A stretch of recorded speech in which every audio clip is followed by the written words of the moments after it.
हाँ जी। संगीता जी। दीदी मुझे समझ में नहीं आ रहा बिल्कुल भी। अच्छा अच्छा, ठीक है, इसको और सरल करके उदाहरण से समझाते हैं। अच्छा हुआ आपने ये स्वीकार किया, नहीं तो लोगों हाँ को दीदी कोई मुझे मतलब। हाँ हाँ, बढ़िया शब्द बढ़िया। ने को दीदी एक बार और बता दीजिए। हाँ हाँ, सभी नयों को एक बार शॉर्ट में फिर से बताऊंगी मैं, चिंता मत कीजिए। हाँ, बहुत अच्छा संगीता जी, आपने बोल दिया तो मुझे और ये हो गया कि मैं और सरल करके समझाऊं उसको। अच्छा हुआ आपने बोल दिया, क्योंकि हो सकता है बहुत लोगों को समझ में नहीं आ रहा होगा, लेकिन कोई कोई ही बोल पाता है ना। कोई कोई ही बोलता है, बाकी कुछ लोग तो ऐसे भी होते हैं उनको कोई मतलब ही नहीं है कि समझ में आ रहा है चाहे नहीं है, बस उनको तो सुनना है इधर से और निकालना है। तो पर आप ध्यान दे रहे हैं वो अच्छी बात है। देखिए भाई, देखो जिनवाणी में हमें जिनवाणी पढ़ना है ना, हमें 7 तत्वों का ज्ञान करना है। किसका? जीव अजीव आश्रव बंध संवर निद्रा मोक्ष, हमने पढ़ा था ना इस सूत्र में। चौथे नंबर का सूत्र है शायद ये, जीवा जीवाश्रव बंध संवर निद्रा मोक्षास तत्वम। और उसके पहले सम्यक दर्शन ज्ञान चारित्राणी मोक्ष मार्ग। सम्यक दर्शन प्राप्त करने के लिए हमें इन 7 तत्वों को समझना है। ठीक है, अभी ध्यान से सुनना, मैं बिल्कुल शॉर्ट में सरल शब्दों में समझा रही हूँ। सम्यक दर्शन प्राप्त करने के लिए हमें ये 7 तत्वों को समझना है। जीव अजीव आश्रव बंध संवर निद्रा और मोक्ष। अब इनको हम समझेंगे कैसे? नाम तो बता दिए जिनवाणी में, तो इसका डिटेल भी जिनवाणी में ही बताया कि जीव कैसा है, जानने देखने वाला जीव है। अजीव किसे कैसा है, जो जानता दिखता नहीं है। पुद्गल धर्म अधर्म आकाश काल, सबके बारे में जिनवाणी में बताया है। लेकिन जितना हम जानते हैं उतना ही सफिशिएंट नहीं है, हम उसके बारे में और जानना चाहते हैं। सिर्फ जीव के बारे में हम और जानना है हमें। अच्छा, और कैसा होता है जीव? कि जिसमें ज्ञान है, जो जानता है दिखता है। और कैसा है जीव? जो सुख दुख का अनुभव करता है। और कैसा है जीव? तो हम उस चीज के बारे में और जानेंगे, तब उस वस्तु को हम पकड़ पाएंगे। जैसे हम बाजार से कोई सामान लेने गए, मान लो हम, मम्मी ने कहा कि लेकर आओ, जाओ नींबू और केरी लेकर आना। तो बाजार गए, तो वहां से वहां ठेले पर गए। उससे पहले मम्मी से पूछा कि भाई कैसा होता है नींबू, कैसी होती है केरी, कि जो पीली पीली हो, जो हरी और पीली पीली और लंबी लंबी सी हो, वो तो है केरी। और जो गोल गोल हो, पीला पीला हो, वो है नींबू। अच्छा, और कैसा है, और कैसा है? तो फिर और बताती है मम्मी उसके बारे में। तब जाके डिसाइड हुआ कि अच्छा, वो जो गोल है, बिल्कुल राउंड शेप का है, वो तो होता है नींबू। और जैसे लंबे लंबे आम जैसी दिखती है, ऐसा डिसाइड किया। तो डिसाइड कैसे हुआ वो? क्योंकि उसको हमने विस्तार से जाना। एक शब्द में यदि कोई कहता था कि नींबू हरा और केरी भी हरी, तो अब कंफ्यूज हो जाते हैं वहां ठेले पर जाकर कि ये नींबू है कि ये केरी है ना। उसको विस्तार से जानना आवश्यक है। ऐसे ही ये जो 7 तत्व हैं, इनको पूरा परिपक्व जानने के लिए हमें विस्तार से जानना आवश्यक है। अब इस विस्तार से जानने के लिए हम गए जिनवाणी के पास, जिनवाणी माता के पास, कि माता बताओ कैसा है जीव, कैसा है पुद्गल, कैसा है धर्म, कैसा है अधर्म। इसे 7 तत्वों के बारे में जानने के लिए हम जिनवाणी माता के पास गए। अब जो जिनवाणी माता ने बताया, वो जिनवाणी में पूरा लिपिबद्ध है। तो जिनवाणी माता ने बताया कि ऐसा है ऐसा है ऐसा है। तो जिनवाणी माता ने बताया कि जीव ज्ञान वाला है, जीव दर्शन वाला है, जीव सुख वाला है, और ऐसे बहुत सारे विशेषण बताए जीव के। अब इसने सोचा कि अच्छा तो ठीक है, ऐसा करते हैं कि कहीं से ज्ञान इकट्ठा करते हैं, किसी जीव में से ज्ञान ले लेते हैं, किसी में से दर्शन इकट्ठा कर लेते हैं, किसी से सुख ले लेते हैं, किसी में वीर्य ले लेते हैं। ऐसा हम इकट्ठा करके एक वस्तु को बना दें कि नहीं? जिनवाणी ने कहा कि नहीं नहीं, जीव ज्ञान वाला नहीं है ना। समय सार की गाथा, नहीं ज्ञान दर्शन, क्या है वो गाथा? नहीं ज्ञान दर्शन जीव के, क्या है, अभी ध्यान नहीं आ रही। मतलब उसमें ऐसा बताया है कि ज्ञान, जीव ज्ञान वाला भी नहीं है, जीव दर्शन वाला भी नहीं है, जीव सुख वाला भी नहीं है। ऐसे बोल दिया कि अभी तो आप कह रहे थे कि जिसमें जो ज्ञान वाला है, जो दर्शन वाला, कि नहीं, आप उसको भेद रूप जान रहे हो, लेकिन वो भेद रूप वस्तु ही नहीं है, उसको अभेद रूप में जानना है। इसलिए ऐसा कह रहा है कि ज्ञान वाला नहीं है, दर्शन वाला नहीं है ना। तो आपको मतलब कंफ्यूजन हो सकता है, क्योंकि भाषा में तो एक ही चीज आएगी। जैसे इसको कह दिया कि ये कैसा है, तो किसी ने कहा कि ये लंबा है, किसी ने कहा कि पतला है। अब भाषा में तो एक ही शब्द आएगा, एक ही तरह से आएगा कि नहीं, वो लंबा लंबा भी नहीं है, वो तो रेक्टेंगल है। और वो तो ब्लू कलर का, ऐसे मतलब भाषा लिमिटेड बता पाती है। और हर वस्तु को नहीं कि पहले आपने कहा था लंबा है, अब कह रहे हो कि चौड़ा है। कि हाँ, भाषा एक बार में एक ही चीज को बता पाएगी, तो इसलिए उस भाषा को भी व्यवस्थित करने के लिए शब्द नय, संभि रूढ़ नय, ये नयों की स्थापना की गई। तो चाहे जो ही नहीं बोले, अब जैसे हमने इंद्र का उदाहरण लिया, तो इंद्र, इंद्र जो शब्द है, जिनवाणी में ऐसा आया कि इंद्र सबसे ज्यादा ताकत वाला है। सबसे ज्यादा ताकत किसमें है? कि सौधर में इंद्र में ताकत है, सबसे ज्यादा ताकत है। तो कि इंद्र, इंद्र शब्द का अर्थ तो होता है कि ऐश्वर्यवान, और ये तो बोल रहे हैं कि ताकत वाला है। तो जो शब्द नए उसने तो ग्रहण कर लिया कि हाँ इंद्र ताकत वाला है। इंद्र किसको कहा? कि जो वो, जो ऐश्वर्यवान भी हो, जो ताकतवान भी हो, इसको इंद्र कहा। ये संभिरूढ़ नय ने तो ये ग्रहण, शब्द नय तो ये ग्रहण कर लिया। लेकिन जो संभिरूढ़ नय है, उस नय के हिसाब से कि इंद्र ताकत वाला नहीं है, इंद्र तो पुरिंदर, वो शक्र ताकत वाला है। सबसे ज्यादा ताकत किसमें है? कि शक्र में ताकत है। तो वो पर्टिकुलर करके बताया वहां पर, और सूक्ष्म करके उस बात को बताया गया। ऐसे आत्मा के संबंध में भी और यदि सूक्ष्म किया, तो वहां पर वो संभिरूढ़ ने से सूक्ष्म किया। ऐसे ही जो गाय है ना। अब गाय किसको कहते हैं? गो, गो भी बोलते हैं आप लोग। तो गो, इधर बुंदेलखंड में तो गो ही बोलते हैं ना, गैया या गो बोलते हैं। तो गो का शब्द का क्या अर्थ है?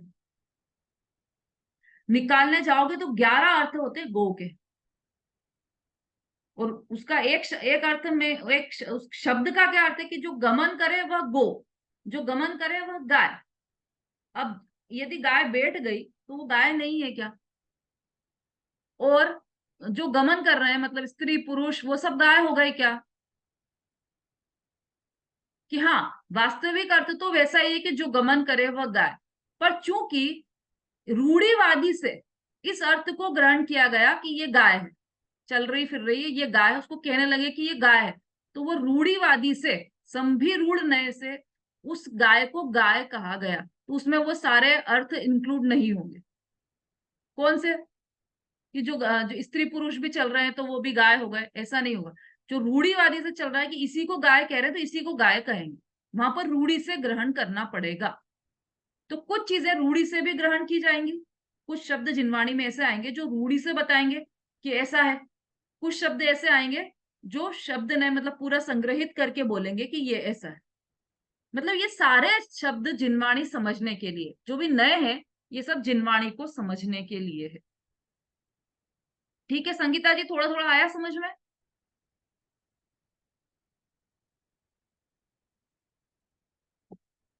हम्म। नेट चला गया शायद संगीता जी का। दीदी शब्द ने में जो ये तीन दिए हैं ना, दार, भार्या और कलत्र, ये हाँ, उदाहरण दीदी एक बार और बता दीजिए। दार, दार है ना अपन, जिसने लिंग की जानकारी होगी, जिनको संस्कृत जो पढ़ रहे हैं, या फिर हम बचपन में जो हिंदी पढ़ी है हमने, उसमें लिंग आते हैं 3, स्त्रीलिंग, पुल्लिंग और नपुंसकलिंग। ठीक है। हम्म। जो हम्म। दार शब्द है, दार आया, ऐसे दार पुल्लिंग शब्द है, दार पुल्लिंग शब्द है।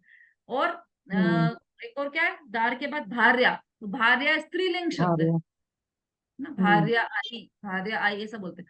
और कलत्र न तो स्त्रीलिंग है न पुल्लिंग है, ये तो नपुंसक लिंग हो गया। कलत्र शब्द, शब्द, उसका अर्थ पे मत जाना, अभी केवल शब्द की बात करें तो शब्द में हम्म। स्त्रीलिंग, पुल्लिंग और नपुंसक लिंग है। कलत्र पूरा बिना मात्रा का शब्द हो गया ना ये कलत्र, तो ये नपुंसक लिंग, हम्म। ये है इसका शब्द नय में। तो जो शब्द नय है वो तीनों भिन्न लिंग वालों को नहीं मानेगा। लेकिन इंद्र, पुरिंदर, शक्र इनको मान लेगा, क्योंकि एक ही लिंग के हैं, तीनों ही पुरलिंग के हैं। तो इनको मानेगा कि हाँ ये इंद्र के पर्यायवाची है, ऐसा।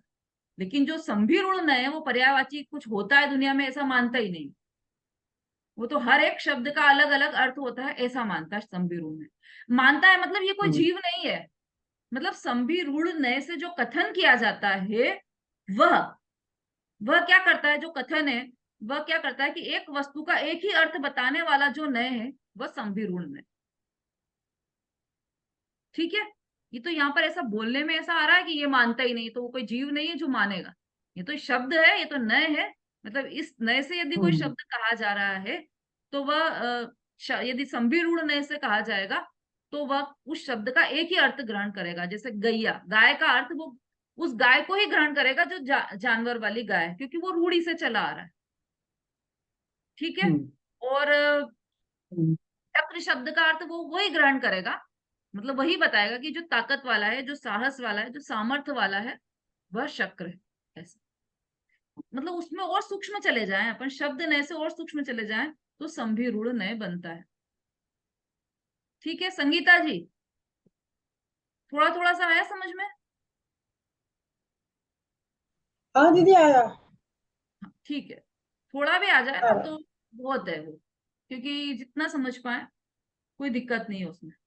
ये तो है ना, शब्द कहने की जो रीति है जिनवाणी की, जिनवाणी में तो कह दिया गया है, पर हमको उसको कैसे समझना है वो यहाँ पर चर्चा चल रही है। जिनवाणी में कई कथन आते हैं, तो उनको किस तरह से ग्रहण करना है उसकी चर्चा यहाँ पर चल रही। तो दो नय हो गए, शब्द नय, संभिरूढ़ नय, है ना। अब संभिरूढ़ नय में मुख्य मुख्य बातें देख लो आप। संभिरूढ़ नय में एक तो ये संभिरूढ़ नय में पर्यायवाची शब्दों का कोई स्थान नहीं है। संभिरूढ़ नय में मतलब पर्यायवाची शब्दों को वो मान्यता ही प्राप्त नहीं है यहाँ पर। दूसरा, प्रत्येक शब्द का अर्थ भिन्न भिन्न ही स्वीकार किया जाता है संभिरूढ़ नय में। तीसरा, मुख्य कार्य क्या है संभिरूढ़ नय का, कि शब्द नय के द्वारा ग्रहण किए गए समान स्वभावी एकार्थवाची शब्दों में निरुक्ति या व्युत्पत्ति अर्थ से अर्थभेद की स्थापना करना। मतलब जो शब्द नय से हमने शब्द ग्रहण किए थे पर्यायवाची, उसमें से एक एक अर्थ को अलग अलग ग्रहण करना, ये संभिरूढ़ नय का मुख्य कार्य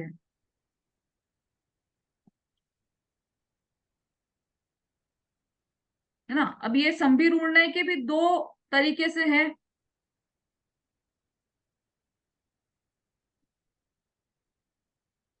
एक तो इंद्र वाली जो उदाहरण लिया हमने, इसमें क्या हुआ, एक ही वस्तु के वाचक अनेक शब्दों का संदर्भ में यहाँ पर बात की गई संभिरूढ़ नय से। तो मतलब वो सबको इंद्र, शक्र, पुरिंदर ऐसे अलग अलग अर्थ में मानेगा। अब अनेकार्थवाची शब्द, तो अनेकार्थवाची शब्द तो उसके लिए अनेकार्थवाची शब्दों के सब अर्थों को गौण करके एक लोक प्रसिद्ध, सारे अर्थ गौण कर दिए। गो शब्द में सारे अर्थ गौण कर दिए, उसके कितने 11 अर्थ निकल रहे हैं, वो सब शब्दों अर्थों को गौण कर दिया और एक ही अर्थ को लिया कि जो गाय है उसको गो कहा गया। तो ये भी संभिरूढ़ नय, मतलब जो एक लोक प्रसिद्ध अर्थ है उसी को ग्रहण करने वाला नय है संभिरूढ़ नय। अनेकार्थवाची शब्दों के एक लोक प्रसिद्ध अर्थ को स्वीकार कर अन्य अर्थों की उपेक्षा कर देना, ये शब्दारूढ़ है। मतलब संभिरूढ़ नय के दो भेद हैं, या दो कार्य हैं, एक अर्थारूढ़ और एक शब्दारूढ़। तो ये भेद लिखने की भी जरूरत नहीं है, आपको समझने की भी जरूरत नहीं है। बस आप तो इतना जान लीजिए, संभिरूढ़ नय जो है वो पर्यायवाची शब्द को, अर्थ को स्वीकार नहीं करता, एक बात। दूसरा, प्रत्येक शब्द का अलग अलग अर्थ को ही स्वीकार करता है। तीसरा, ये एक वस्तु के वाचक अनेक शब्दों को का एक ही अर्थ लेता है। और दूसरा, अम, अनेकार्थवाची शब्दों के सभी अर्थों को गौण करके एक लोक प्रसिद्ध अर्थ को ही ग्रहण करता है, यह संभिरूढ़ नय है। अब अर्थारूढ़ और शब्दारूढ़, इसके दो भेद हैं, उसमें मत जाओ आप, बहुत ज्यादा कंफ्यूज हो जाओगे, है ना। चाहे तो अपन कर सकते हैं इसका अर्थ, करना है क्या अर्थ, क्योंकि आप लोग जितना समझ रहे हो वो एग्जाम में सब आएगा। इसको डिटेल करना है क्या, शब्दारूढ़ और अर्थारूढ़ को, क्योंकि ये जो प्रश्न पत्र बनेगा आपका नोट्स के आधार पर ही बनेगा। आप लोग नोट्स बना रहे हैं ना। हाँ, रेखा जी नहीं दीदी आई क्या? इसकी परिभाषा लिख ली हम लोग, शब्द ने और अर्थ ने, इसकी संभिरूढ़ ने की परिभाषा नहीं लिखवाई है आपने। लिखवाई ना, अभी तो लिखवाई संभिरूढ़ नय की। बहुत जल्दी जल्दी हाँ जी बोला बोलिए। दीदी। दी वो जल्दी जल्दी बोलिए, मेरे तो लिख ही नहीं पाती। हाँ, लिख लीजिए लिख लीजिए। पर्यायवाची शब्दों में भेद कर पदार्थ ग्रहण करना, ये पदार्थ का किसका ग्रहण, लिखवा रही है? संभिरूढ़ नय का। और ये भी सब, ये जो मैंने छोटे छोटे से बताया था, ये सब परिभाषा के रूप में ही उसको आप स्वीकार करना, क्या कि ये पर्यायवाची शब्द को स्वीकार नहीं करता, और दूसरा ये प्रत्येक शब्द का भिन्न भिन्न अर्थ ही स्वीकार करता है संविरूढ़ न्याय। ये सब इसी का डिटेल है, इसकी परिभाषा ही समझ लो आप इसको। पर और सरल शब्दों में तो पर्यायवाची शब्दों से भेद कर पदार्थ को ग्रहण करने वाला संविरूढ़ न्याय होता है। अंजू जी बोल दीजिए, मैंने एक बार और परिभाषा बोल दीजिए। हाँ लिखिए ना, एक बार और पर्यायवाची बोल शब्दों में भेद कर पदार्थ का ग्रहण करना, यह संविरूढ़ न्याय है। शब्द में पर्यायवाची शब्द में भेद का पर्यायवाची ग्रहण। शब्दों में एक बार भेद कर पदार्थ का ग्रहण।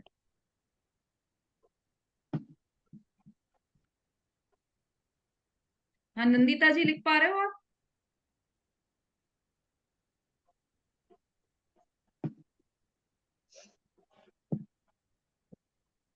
ठीक है, हो गया, ये संविरूढ़ न्याय का था, हो गया। अब आगे बढ़े, इसको आप चाहो तो दो इसके भेद के नाम लिख सकते हो, शब्दारूढ़ और अर्थारूढ़। केवल नाम नाम लिख लीजिए आप, क्योंकि अर्थ के चक्कर में जाएंगे तो फिर वो डिटेल भी हो जाएगा और फिर आपको थोड़ा सा कठिन पड़ जाएगा।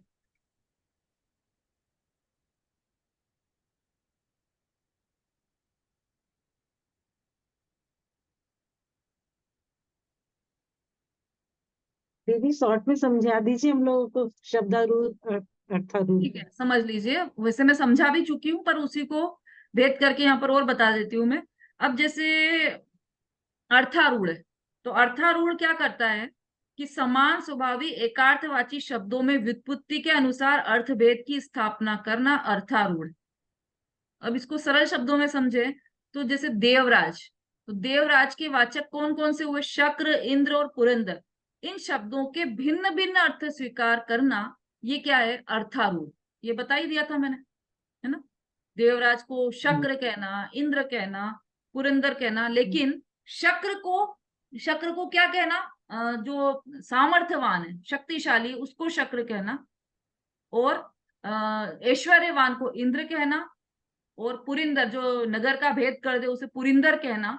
ये हो गया इसका अर्थारूढ़ का उदाहरण, कि अर्थ के अनुसार ही उसे ग्रहण करना, शब्द को उसके अर्थ के अनुसार ही ग्रहण करना। ये तो हो गया शब्दारूढ़ का, सॉरी, अर्थारूढ़ का उदाहरण। अब ऐसे ही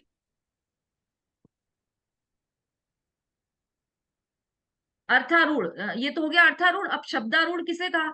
तो जो गाय का उदाहरण दिया, मतलब जो लोक प्रसिद्ध अर्थ को स्वीकार कर अन्य अर्थों की उपेक्षा कर देना, यह शब्दारूढ़ है।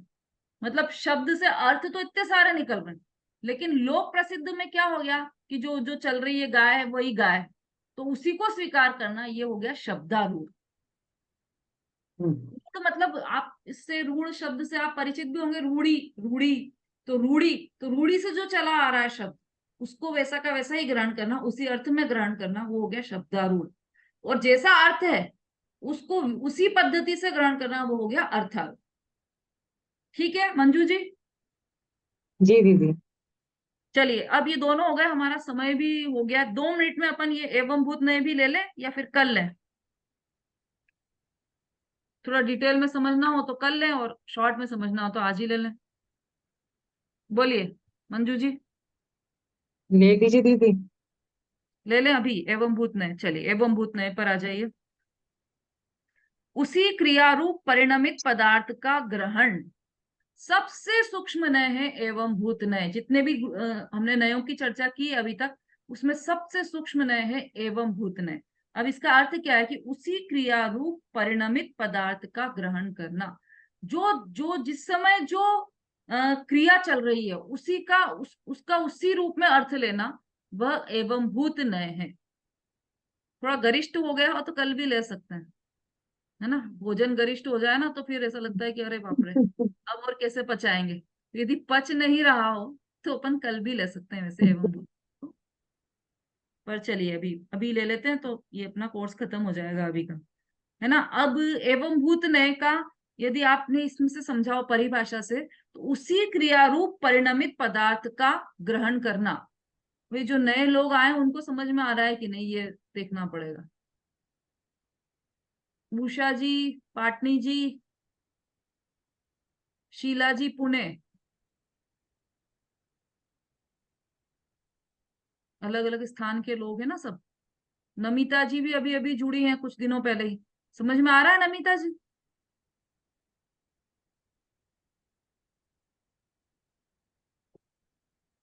हाँ हाँ, ये पाटनी जी उज्जैन से हैं और शीला जी पुणे से हैं। ममता जी हैदराबाद से, इन्होंने अपने नाम के आगे लिख रखा है ना। तो ये समझ में आ रहा है सबका, समझ में आ रहा है सबको आप लोगों को? कल्पना जी, समझ में आ रहा है? हम्म। अरे गर्दन तो हिला सकते हैं ना। अच्छा ठीक है, चलिए। एवं भूत नय की परिभाषा लिखिए। उसी क्रियारूप परिणमित पदार्थ का ग्रहण, यह एवं भूत नय है।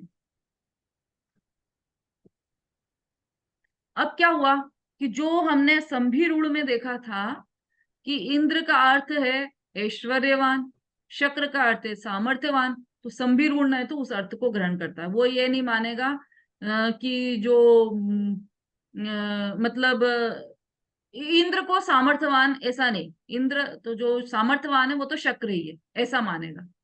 इतना सूक्ष्म प्यार आ गया। अब इससे भी सूक्ष्म चलो तो क्या होगा कि जब इंद्र का ऐश्वर्य दिखा, वैभव दिखा, तब उसने बोला कि ये इंद्र है।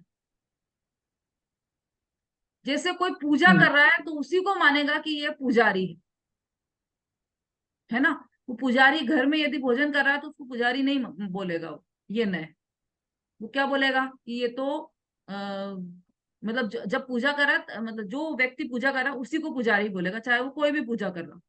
और वो पुजारी घर में बैठकर भोजन कर रहा है तो भोक्ता या जो भी उसे शब्द कहेंगे, मतलब भोजन करने वाला, ऐसा ही उसको ग्रहण करेगा, उसको पुजारी रूप में ग्रहण नहीं करेगा। मतलब जिस समय जो क्रिया चल रही है, उस समय जो परिणमित हो रहा है उस क्रिया में जो पदार्थ, उसी को ग्रहण करने वाला नय क्या कहलाता है? एवं भूत नय। बहुत इंपॉर्टेंट नय है ये एवं भूत नय। व्याकरण सम्मत अपवादों को भी अस्वीकार कर शब्द नय ने एवं एकार्थवाची शब्दों के व्युत्पत्ति के अनुसार भिन्न भिन्न अर्थ स्वीकार कर संभिरूढ़ नय ने प्रतिपादन शैली एवं भाषा को बहुत कुछ सुगठित कर दिया था। तथापि एवं भूत नय का कहना है कि गच्छति गोह, इस निरुक्ति के अनुसार गमन करती हुई गाय को ही गो कहा जा सकता है, बैठी हुई गाय को नहीं। क्योंकि गाय शब्द का अर्थ ही है गच्छति, गच्छति गोह, ये गाय शब्द का अर्थ है ना। और हमने संभीरूढ़ नय में क्या देखा था कि वो चूंकि रूढ़िवादी से चला आ रहा है गो शब्द गाय के लिए, इसलिए उसको ग्रहण कर लिया था संभीरूढ़ नय में कि ये गाय है। लेकिन जो एवं भूत नय है वो क्या कहता है कि ये तो बैठी हुई, तो ये गाय नहीं है, जो चल रही है, क्योंकि उसका शब्द का ही अर्थ है चलते हुए, चलती हुई गाय। तो इसलिए वो एवं भूत नय चलती हुई गाय को ही गाय ग्रहण करता है, बैठी हुई गाय को ग्रहण नहीं करेगा। यद्यपि संभीरूढ़ नय भी शब्द नय के समान एकार्थवाची अनेक शब्दों की सत्ता स्वीकार नहीं करता। उसका स्पष्ट मत है कि जितने शब्द हैं उसके वाच्य पृथक पृथक उतने ही होने चाहिए। तथापि वह यह स्वीकार कर लेता है कि विशिष्ट अर्थ वाले विशिष्ट शब्द जिस व्यक्ति या वस्तु के वाचक है, वे उस व्यक्ति या वस्तु के वाचक मात्र उस क्रिया को करते समय ही नहीं, अपितु आगे पीछे भी उन्हें उन नामों से अभिहित किया जा सकता है। पर एवं भूत नय को यह स्वीकार नहीं है। जैसे एवं भूत नय है, वो गाय को गो कह देगा, जो जानवर है उसको गो कह देगा एवं भूत नय, सॉरी ये संभीरूढ़ नय। बैठी हुई है तब भी उसको कहेगा कि ये गाय।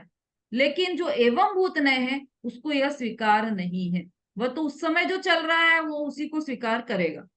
एवं भूत नय का तो स्पष्ट कहना है कि जो पदार्थ जिस समय जो क्रिया कर रहा हो उसे उस समय उसी नाम से पुकारा जाए। देवराज को ईंधन क्रिया करते समय ही इंद्र कहा जा सकता है, पुर का धारण करते समय नहीं। किसी देव ने, मतलब देवराज ने, इंद्र ने अपन तो बोल रहे हैं ऐसा, लेकिन मतलब आप समझना उस बात को कि जो देवराज है, जिसको अपन इंद्र बोलते हैं, देवराज, वो किसी नगरी को विघटित कर दिया, उसने नगरी का नाश कर दिया। तो उस समय आप ऐसा नहीं कह सकते कि ये इंद्र ने इस नगरी का नाश कर दिया। उस समय ऐसा कहना पड़ेगा कि पुरिंदर ने इस नगरी का दारुण किया, इस नगरी को नष्ट किया, क्योंकि नगरी को नष्ट करने वाले के लिए शब्द क्या है? पुरिंदर। तो उसके लिए वो पुरिंदर शब्द ही लागू पड़ेगा। दूसरी बात यह है कि जिस ज्ञान से आत्मा परिणत हो, उसी रूप से उसका निश्चय कराने वाला नय एवं भूत नय है। जैसे इंद्र रूप ज्ञान से परिणत आत्मा इंद्र है और अग्नि, बोलो, ये जो एवं भूत नय है इतना सूक्ष्म है, इतना सूक्ष्म है कि आप यदि उसको, मतलब आप कल्पना नहीं कर सकते, इतना सूक्ष्म है। जैसे इसने आत्मा ने इसको जाना, ये बॉक्स को जाना, है ना? बॉक्स को जाना तो किसने जाना? ज्ञान ने जाना। ज्ञान में जानने में आ गया ये बॉक्स, और ज्ञान किसका है? आत्मा का है ना? तो ये ज्ञान में बॉक्स जानने में आ रहा है, तो इस समय ये ज्ञान इस बॉक्स को जान रहा है, तो ऐसा कह दिया गया कि ये बॉक्स ही आत्मा है। इतना सूक्ष्म न है ये, या आत्मा ये बॉक्स है, ऐसा कह दिया गया। रुमाल को जाना, रुमाल को जान रहा है, ये मोबाइल को जान रहा है जीव, तो ऐसा कह दिया गया कि ये मोबाइल रूप से परिणत हो गया ना, वो ज्ञान में आया ना मोबाइल, तो मोबाइल रूप से परिणत हो गया जीव, ज्ञान। तो जीव को ऐसा कह दिया गया कि ये मोबाइल जीव है, ऐसा, क्योंकि ज्ञान में मोबाइल आ रहा है, और ज्ञान किसका है? जीव का है, आत्मा का है। तो मोबाइल रूप से परिणत हो गया ज्ञान, तो इसलिए ऐसा कह दिया गया कि ये जो आत्मा है वह मोबाइल ही है, ऐसा। और अग्नि रूप से ज्ञान, अग्नि रूप ज्ञान से परिणत आत्मा, अग्नि लग रही है कहीं, तो ज्ञान ने उसको जाना, तो चूंकि वो ज्ञान आत्मा है और आत्मा अग्नि रूप से परिणत हो गया, तो उसको ऐसा कह दिया गया कि आत्मा अग्नि ही है, ऐसा शास्त्र में है ये उदाहरण। आत्मा को अग्नि ही कह देना, ये एवं भूत नय से है। थोड़ा सूक्ष्म है, लेकिन इसको समझने का प्रयास करना। अग्नि को जानने में संलग्न आत्मा अग्नि ही है, यह अभिप्राय है एवं भूत नय का। जो जिस समय जिस पदार्थ का ज्ञान कर रहा हो, उस समय उस व्यक्ति विशेष को उस पदार्थ के नाम से ही पुकारना चाहिए। जैसे गाय को देखने में उपयुक्त व्यक्ति उस समय गाय शब्द का वाच्य है, मनुष्य या जीव शब्द का नहीं। कारण कि व्यक्ति तो ज्ञान स्वरूप है, और ज्ञान का संज्ञाकरण ज्ञेय के बिना किया नहीं जा सकता। एवं भूत की एकत्व दृष्टि में घट व ज्ञान अथवा ज्ञान व ज्ञानधारी जीव, ऐसा द्वैत कहाँ है? ज्ञान अलग और ज्ञान वाला आत्मा अलग, ऐसा द्वैत नहीं है एवं भूत नहीं की दृष्टि में। वो उस रूप में परिणत हो गया। तो ज्ञान में अभी अग्नि है, तो कह दिया गया कि आत्मा अग्नि है, इतना सूक्ष्म है एवं भूत नय। इस प्रकार हम देखते हैं कि ये तीनों ही नय, देखो अभी तीनों ही नय की बात एक साथ कर रहे हैं, भाषा के प्रयोगों को आवश्यकता अनुसार सुसंगत रूप प्रदान करने वाले और उत्तरोत्तर सूक्ष्म विषय वाले हैं। ये ही क्यों नेगमादिक सातों ही नय क्रमशः उत्तरोत्तर सूक्ष्म और अल्प विषय वाले हैं, और पूर्व पूर्व के नय आगे आगे के नयों के हेतु भी हैं, मतलब कारण भी है, आगे आगे के नयों के कारण भी है। इन सातों नयों को उक्त क्रम में रखने का कारण भी यही है।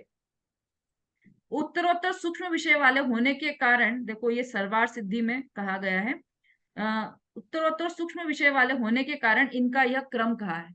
ये जो क्रम है ना, ये इसी क्रम से बोलना पड़ेंगे आपको। कौन से? नेगम, संग्रह, व्यवहार, ऋजुसूत्र, शब्द, संभिरूढ़ और एवं भूतनय। ये इसी क्रम से इनका विषय कम होता जा रहा है। पहले इसका विषय था कितना बड़ा, पूरा महासत्ता की बात कर रहे थे हम, है ना? नेगम संग्रह नय में तो, नेगम नय में तो हमने पूरी कितनी सारी भूत भविष्य सब बात कर ली थी। संग्रह नय में भी महासत्ता और अवान्तर सत्ता की बात की थी। अब ये इतना सा सूक्ष्म हो गया कि ये एक पर्याय की बात कर रहा है, और उस पर्याय रूप परिणत जीव को उस पर्याय रूप ही कह रहा है एवं भूत में, इतना सूक्ष्म हो गया। इस प्रकार ये नए पूर्व पूर्व विरुद्ध महाविषय वाले और उत्तरोत्तर अनुकूल अल्प विषय वाले हैं। इस प्रकार नेगमादि सप्त नयों का यह संक्षिप्त विवेचन है। ऐसा, इसको अधिक जानना हो तो सर्वार सिद्धि में से जान लेना, या ये कौन सी किताब है? परम भाव प्रकाशक नए चक्र है डॉक्टर साहब की, उसमें भी सरल शब्दों में इसको बताया गया है। हाँ सरिता जी बोलिए, समय हो गया अपना, जल्दी बोलिए। एवं भूत नया यानी वर्तमान पर्याय, एकदम वर्तमान पर्याय। वर्तमान पर्याय युक्त पदार्थ को वर्तमान पर्याय वाला ही कह देना, वो एवं भूत नय। ठीक है, चलिए समय हो गया, बाकी की चर्चा हम कल करेंगे। जावाणी के ज्ञान से सूझे लो कालो, तो वाणी मस्तक नमो सदा देत हूँ। बोलिए जिनवाणी माता की जय, महान जैन धर्म की जय हो, आचार्य उमा स्वामी की जय, जय सभी को जय जय। हाँ जिसने भी नोट्स बनाए हो वो ग्रुप में डाल दीजिएगा।